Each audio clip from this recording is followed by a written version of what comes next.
Acuérdense de apagar Ahí los se ve, ¿cierto? micrófonos.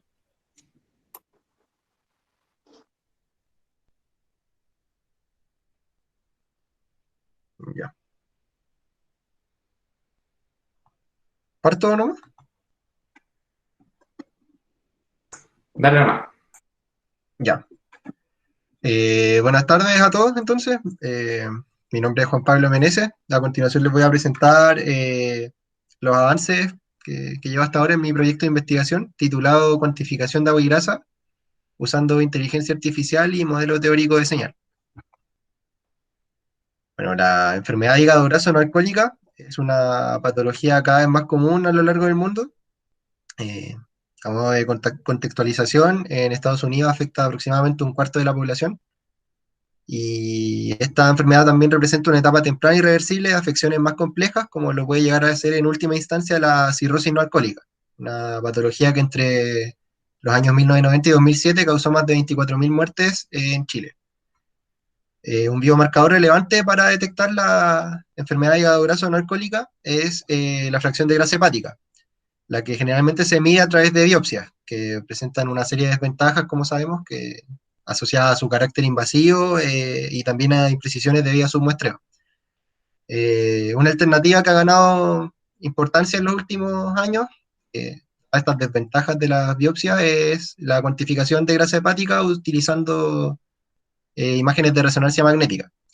Esto es posible debido a que existe un modelo teórico de señal que señala nos indica cómo va a ser la señal adquirida, la adquisición, en base a la cantidad de agua y grasa presentes en la región anatómica observada. También influyen en la señal otros dos parámetros, que son el decaimiento R2 estrella y el desfase de vía inhomogeneidad de campo delta F. Entonces, en verdad, acá tenemos un problema, dado que lo que nos interesa a nosotros es resolver el problema inverso a este modelo teórico de señal, dado que en general nosotros deseamos adquirir la adquisición desde un paciente, y a partir de ella deseamos obtener las cantidades de agua y grasa, además de los parámetros R2 estrella y delta F, que también deben ser determinados. Y este es un problema mal puesto. Ya existen una serie de técnicas en la literatura para aproximarse a la solución de este problema inverso. En particular, una de las más que ha presentado mejores resultados y que se suele considerar como gold standard es la técnica de GraphCADS, desarrollada por Diego Hernando, publicada en el año 2010. Eh, Esta técnica es bastante precisa y es bastante robusta también, funciona de manera relativamente buena en cualquier región anatómica que se observe. Eh, y este, sin embargo, es un método iterativo y probablemente asociado a esto presenta como limitación un elevado costo computacional. Eh, bueno, y en tiempo también. Eh, lo que hace que la práctica sea poco realizable esta técnica, sobre todo en imágenes con alta resolución o adquisiciones 3D de volúmenes.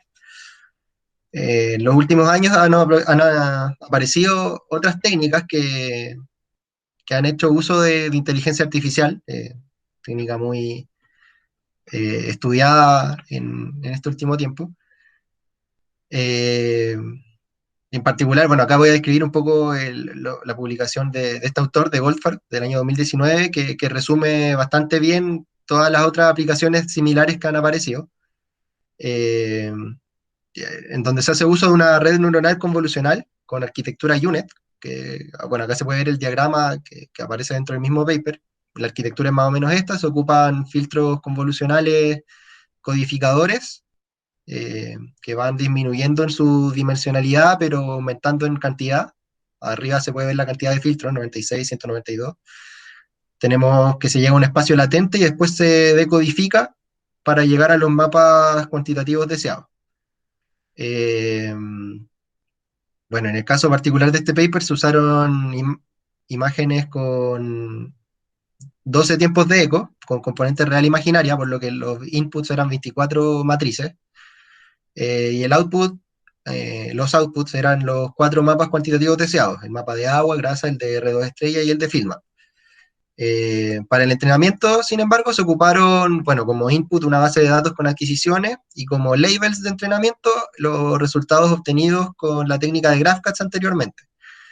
Eh, Se usaron, bueno, la base de datos con la que se contaba en este caso particular era de 1200 adquisiciones, de las cuales 900 se ocuparon para entrenamiento, donde además se aplicó Data Augmentation para aumentar artificialmente la cantidad de datos de entrenamiento.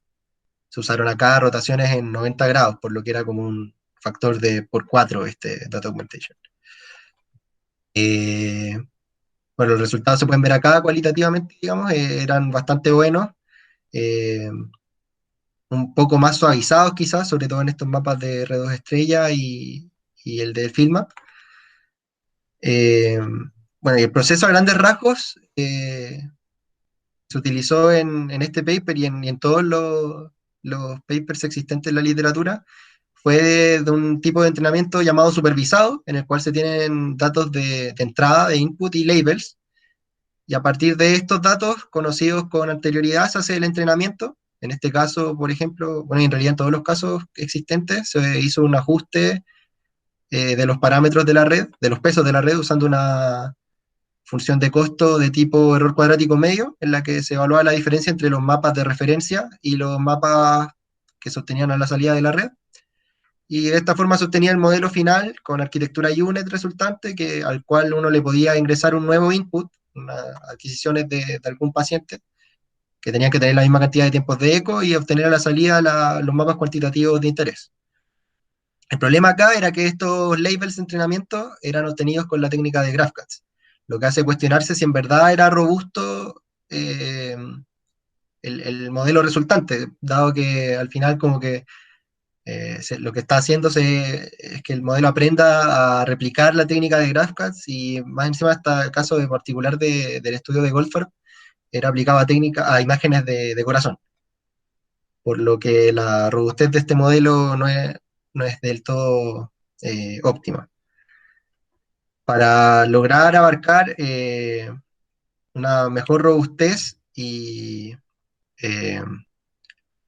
y no necesitar de resultados de referencia obtenidos con alguna otra técnica, la alternativa que propongo en mi proyecto es realizar un modelo de características similares, pero con entrenamiento no supervisado, en el cual para suplir la necesidad de estos labels, se ocupa una nueva función de costo en la que se comparen, mediante error cuadrático medio también, las adquisiciones que se ocupen como input y las adquisiciones que se reconstruyan usando el modelo teórico de señal que anteriormente expuse, utilizando los mapas cuantitativos que se obtengan a la salida de la red. Esto puede parecer un poco enredado, pero en el fondo son las adquisiciones que se reconstruyan usando esa función larga que presenté anteriormente, evaluándola en los mapas cuantitativos que se estén obteniendo a la salida de la red neuronal. Finalmente se va a obtener un modelo con arquitectura UNet, capaz de entregarme a partir de imágenes con 6 tiempos de eco, yo ocupé menos tiempos de eco, 6 outputs, 6 mapas cuantitativos, y en este caso van a ser 6 y no 4, dado que estoy considerando componente real e imaginaria de los mapas de agua y grasa, lo cual era necesario para implementar adecuadamente el modelo teórico de señal. La arquitectura, como ya mencioné, fue la misma arquitectura UNet que se había ocupado en los papers ya publicados. Se incorporaron 2 nuevos outputs, como ya mencioné también, y se ocuparon 64 filtros convolucionales en este primer intento, en esta primera aproximación que les voy a presentar. Y se incorporó también en la función de costo regularizadores para los parámetros R2 estrella y Filma, dado que al estar en el exponente, en el modelo teórico de señal, tendían a dispararse si es que no se regularizaban de ninguna manera. Entonces se agregó un regularizador TV para R2 estrella y un regularizador de norma cuadrada del gradiente para el Filma. En esta primera aproximación también se ocuparon 1141 adquisiciones bidimensionales de abdomen, eh, las cuales se dividieron en razón de 70-20-10 en datos de entrenamiento, validación y prueba. Y además se usó, al igual que en el paper descrito, Data Augmentation, con reflexiones verticales y horizontales de las adquisiciones disponibles. Bueno, como hiperparámetros de la red, o aspectos de entrenamiento relevantes, también, bueno, los filtros convolucionales fueron 64, como ya mencioné al describir la arquitectura, se ocupó un optimizador de Adam, un batch size de 32, un learning rate de 9 por 10 a la menos 4, 60 épocas de entrenamiento, y los pesos de los regularizadores, 1 por 10 a la menos 6, y se obtuvieron las siguientes métricas de rendimiento, que bueno, a primera vista no dicen mucho quizás, pero en el fondo son métricas que comparan cuantitativamente con los resultados que también tenía disponibles, obtenidos con la técnica de GraphCADS. Eh, Esta métrica, comparación con los resultados de GraphCADS no se utilizó de ninguna forma para el ajuste de los pesos en el entrenamiento, solamente como se monitoreaba para ver el desempeño del modelo. Y se puede ver en particular que en los datos de prueba se obtuvo una proximidad coseno, que es una especie de producto punto entre los mapas cuantitativos, cercana a 0,4, un poco menor, de 0,38, lo cual es bastante bueno. Y cualitativamente, bueno, acá se pueden ver los resultados para un caso de prueba en particular. Se aproximó bastante bien a las soluciones. En la primera fila se pueden observar los resultados de GraphCADS y en la segunda se pueden observar los resultados del modelo implementado. Y si bien se aproximó decentemente, se observan también una serie de limitaciones. Por ejemplo, los mapas de agua y grasa se presentan con bordes algo suaves, como que parecieran no tan bien definidos como los resultados de GraphCADS. Y los mapas de R2 estrella y de FieldMap se muestran claramente subestimados. El de R2 estrella, por ejemplo, acá en este peak que aparece muy notorio en el resultado de GraphCADS no se nota tanto, y en FieldMap también aparecen mucho más atenuados los resultados. Al observar la Proton Density Fat Fraction, o la fracción de grasa, también se puede observar, bueno, como primer aspecto, que en verdad el valor se aleja bastante. Acá se puede ver a la derecha el resultado del modelo entrenado y a la izquierda el ground truth, eh, presentándose una diferencia porcentual bastante considerable. Y también, más importante que eso, quizás, se puede observar que el modelo, a pesar de ser uno de los que mejores resultados mostró, no convergió del todo bien, dado que se muestra, en el fondo, por ejemplo, se puede ver como una especie de malla cuadriculada que indica la no convergencia adecuada del modelo. Entonces, las limitaciones presentadas en esta primera aproximación eran una convergencia inestable, por lo ya mencionado en el fondo que se podía observar en el fondo de la Proton Density Fat Fraction, y que también muchas veces al entrenar con los mismos hiperparámetros el modelo no convergía, lo cual también es bastante extraño. Y bueno, lo ya mencionado de las resoluciones suavizadas en los mapas de agua y grasa, los valores subestimados en R2 estrella y Figma, y la Proton Density Fat Fraction sobreestimada, que era una constante en todos los datos de prueba. Eh, para intentar arreglar estas limitaciones, aparecieron como posibles soluciones cambiar el error cuadrático medio, o la norma 2 del error, por el error absoluto medio, o la norma 1. Esto principalmente para intentar como atacar el problema de los mapas de agua y grasa suavizados. Y además intentó implementar una nueva arquitectura en- de red neuronal en el fondo, en la que se ocuparan de codificadores separados para los mapas de R2 estrella y de FieldMap, dado que presentan características cualitativas un tanto distintas a los mapas de agua y grasa. Entonces, bueno, la implementación, se hizo una nueva implementación incorporando estas diferencias mencionadas. La función de costo ahora incorporó el error absoluto medio entre las adquisiciones de input y las adquisiciones reconstruidas con el modelo teórico de señal, y se incorporó la nueva arquitectura. El resto se mantuvo todo igual. La nueva arquitectura, por si es que no quedó clara, acá está el diagrama, la explica un poco mejor. Básicamente es lo mismo que UNet, pero se pueden ver los decodificadores separados para FieldMap R2 estrella y acá para agua y grasa. Y además se cambió el regularizador eh, del FieldMap por la norma 1 del FieldMap, simplemente, dado que debido a la periodicidad, dado que el FieldMap está en el exponente de una exponencial compleja, eh, al parecer los valores de este se disparaban debido a esto en los entrenamientos a veces, y por eso no se daba siempre la convergencia del modelo en la implementación anterior. al ponerlo así evitaba que estos valores se dispararan. Se incorporaron también más datos, en este caso al entrenamiento. Se ocuparon los datos desde 106 voluntarios, que sumaron 1.612 adquisiciones bidimensionales de abdomen.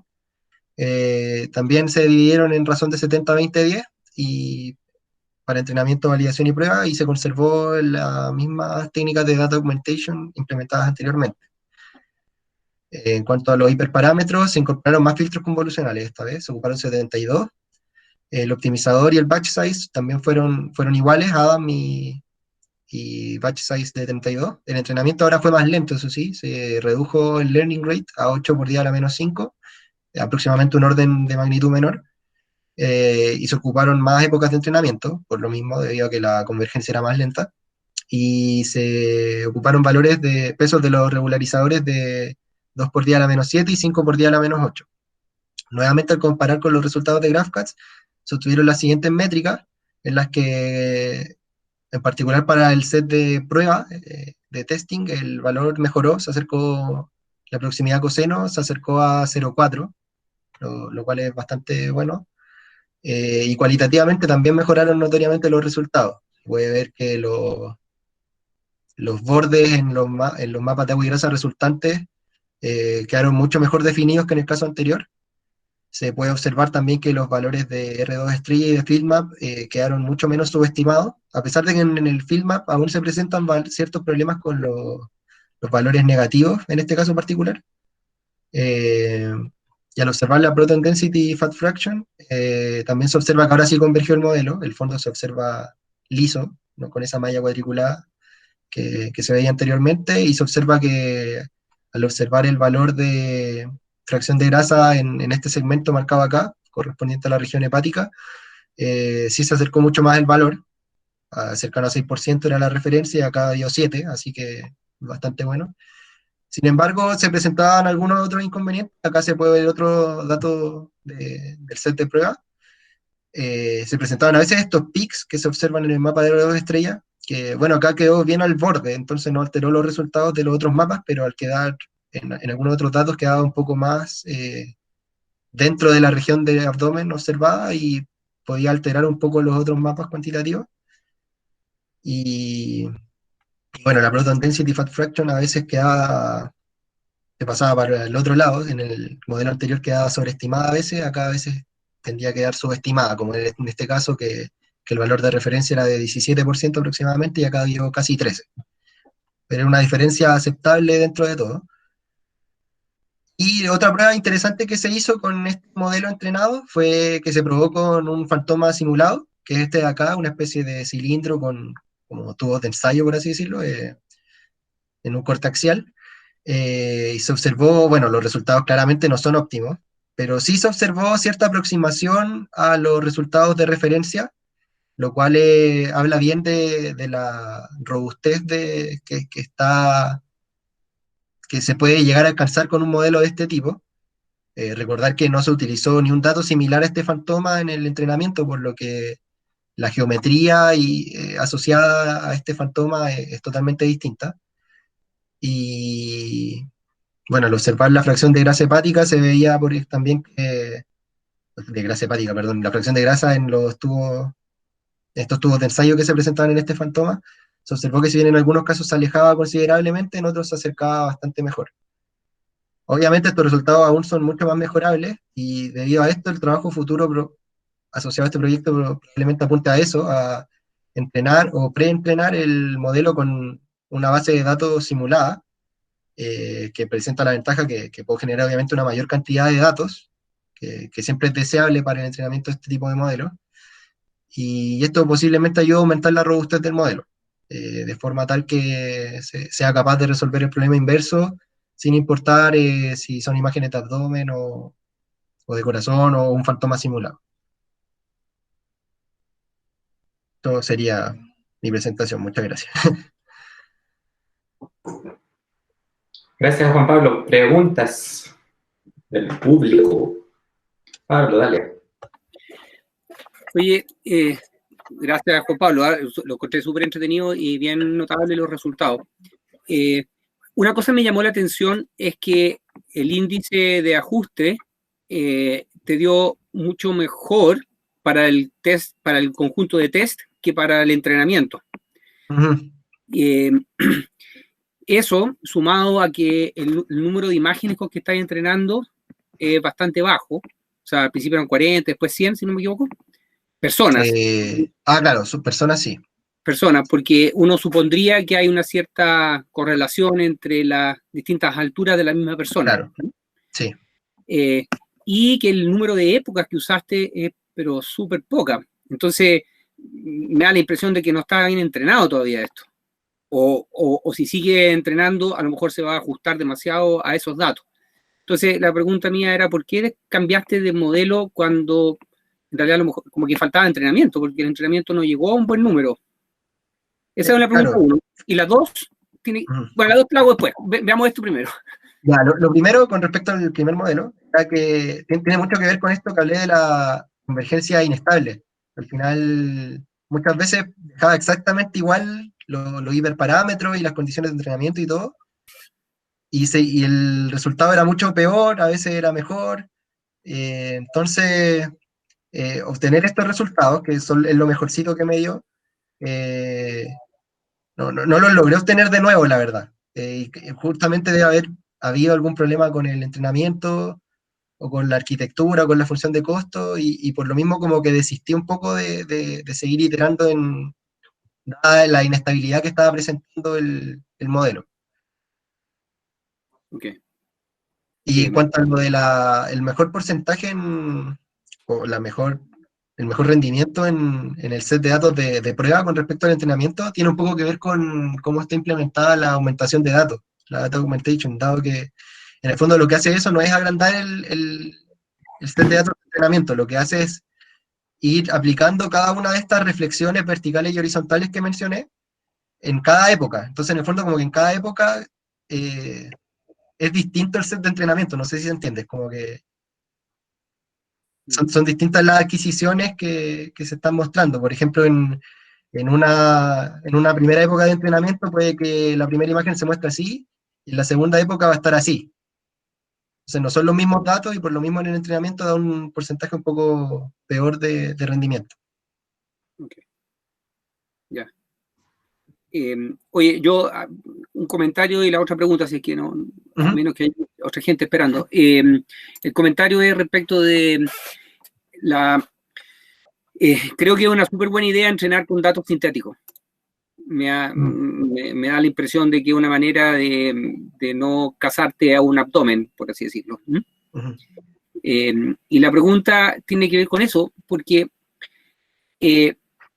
¿por qué podría funcionar redes neuronales aquí si es que no hay, o sea, si es que los píxeles son independientes unos de otros?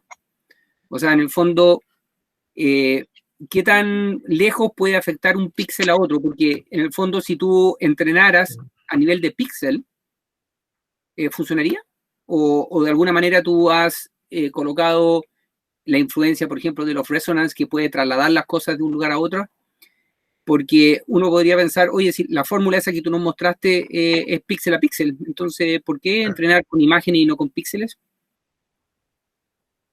Sí, bueno, la verdad es que en la relación como espacial dentro de una misma imagen, eventualmente creo que también podría dar resultado algo como lo que hizo usted, que sea más píxel a píxel, pero lo que incorpora también el hecho de que la red sea convolucional es la relación entre adquisiciones en distintos tiempos de eco, la relación temporal, digamos, entre las adquisiciones en los distintos tiempos de eco.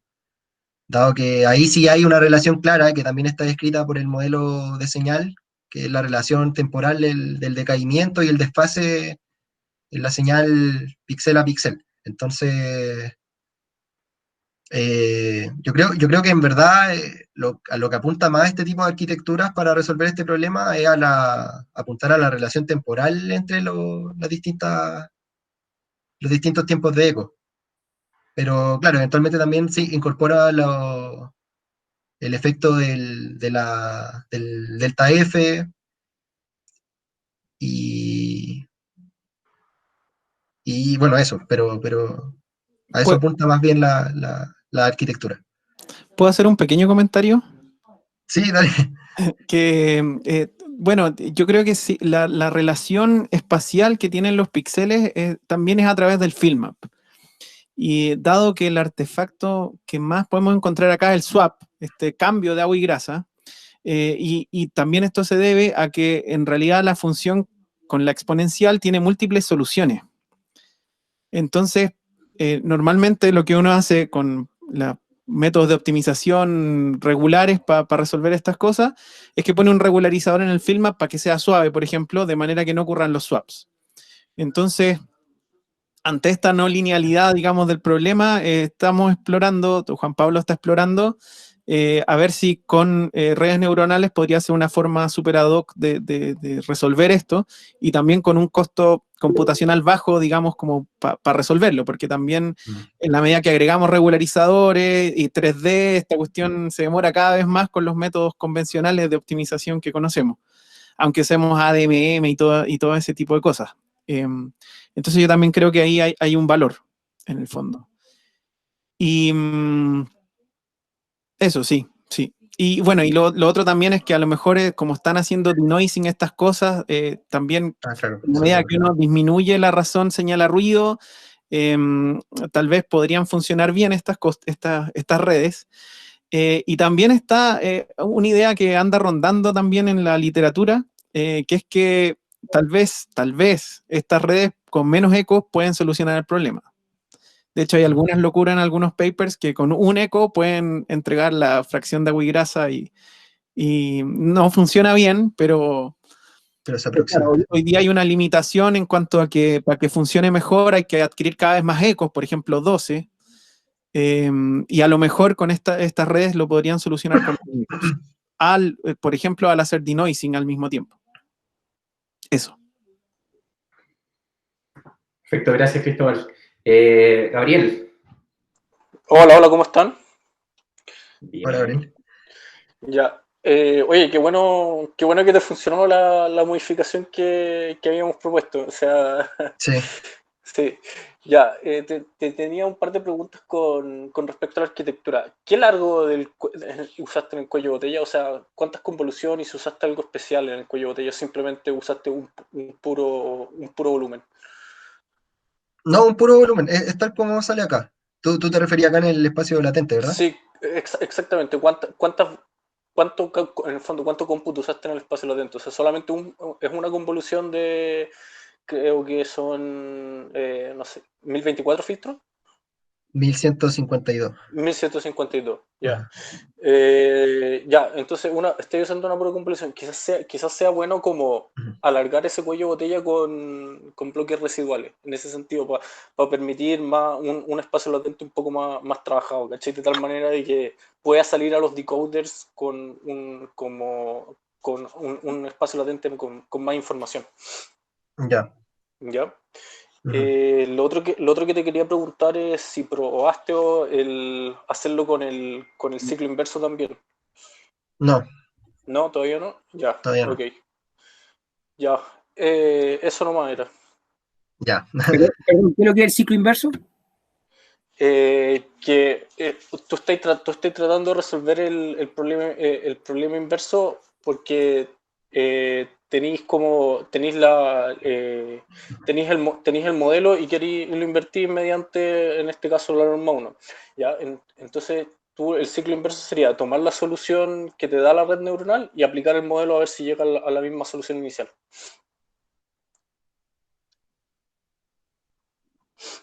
Ese fue el segundo experimento, ¿no? No. El segundo experimento lo que hizo fue simplemente tratar de invertir el modelo nomás. Ya, bueno, no importa. Es como la consistencia del modelo, entiendo yo, lo que está diciendo Gabriel. Si se cumple lo que predijo con lo que debería hacer según el modelo. Claro, tendría que ser como la entrada debería ser lo mismo, y después, si yo le aplico las salidas de la red neuronal al modelo, debería obtener el mismo dato. Pero eso es lo que está en la pantalla justo en este momento, ¿no? Sí, pero Sí, pero una cosa es resolverlo así como está en la pantalla y otra cosa es yo tengo soluciones PW, PF, R2 estrella, etcétera, y si yo la aplico al modelo, tengo que eso menos la salida del modelo tiene que ser también igual. Ya entendí, ya. Eso.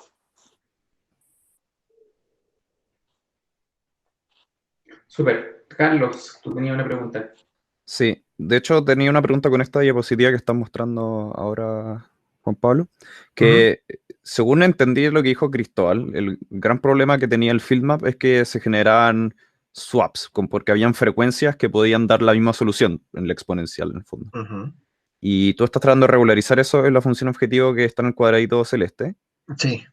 Pero no me queda claro por qué estás poniendo como la norma del FieldMap. ¿No quieres hacerle como la norma del TV del FieldMap? Porque eso podría explicar por qué se suaviza, quizás. No, mira, la verdad es que como la implementé acá, que al final es simplemente como un valor absoluto del FieldMap, fue como una primera implementación para que no se dispare. Lo que pasaba es que estos valores se disparaban. Si no regularizo el FieldMap, por ejemplo, y entreno este modelo, me queda un FieldMap saturado en 1 y en -1, en distintas partes, ¿cachai? Sí. Entonces, en verdad, lo único que hice en este caso fue implementar este regularizador para que no ocurriera eso y para que, en el fondo, debido a la periodicidad de esta exponencial en la que está inmerso el FieldMap, tendiera como a quedarse con el valor más pequeño, por así decirlo. Pero eventualmente ese es otro trabajo que hay que realizar, encontrar un regularizador que sea más adecuado para el FieldMap. Sí, es que lo digo porque usualmente, por ejemplo, cuando uno no está en Deep Learning, sino que está haciendo Compressed Sensing, y uno minimiza la norma 1 como usando espacio sparsely identidad, que sería lo que está haciendo acá como en el field map, las cosas quedan suavizadas, o sea, quedan como más apagadas, porque en el fondo trata de hacerlo lo más chico posible.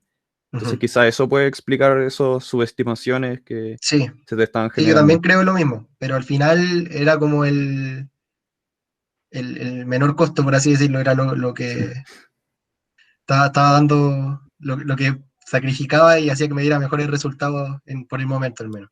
Pero quizá podéis poner las dos. Podía agregarle un tercer alfa que sea el TV, no sé. Sí, puede ser, sí, sería buena idea. Eso era, gracias. Súper. No sé si hay más preguntas. ¿No? Perfecto. Oye, chicos, bueno, cambiando de tema, retorno al centro y uso del resonador. Nosotros estamos terminando ya de que nos aprueben un protocolo en la universidad, así que Carola probablemente